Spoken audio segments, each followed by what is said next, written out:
If you would be given a superpower about health, what would be that superpower and how would you use it beyond everyday life? Parang si The Flash. Yung ang bilis kumilos. Kasi syempre sa taping, di ba, sunod-sunod yung mga eksena. Eh kapag healthy ka, kapag okay yung energy mo, kapag okay yung pakiramdam mo, all the more that you can be more hardworking, di ba?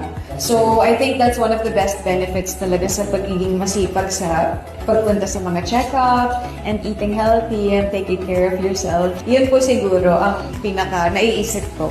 So, let's be real. What's your guilty pleasure? Okay, ako fast food talaga. Super, ever since. Like, french fries, pinapapa ko pa yung ketchup.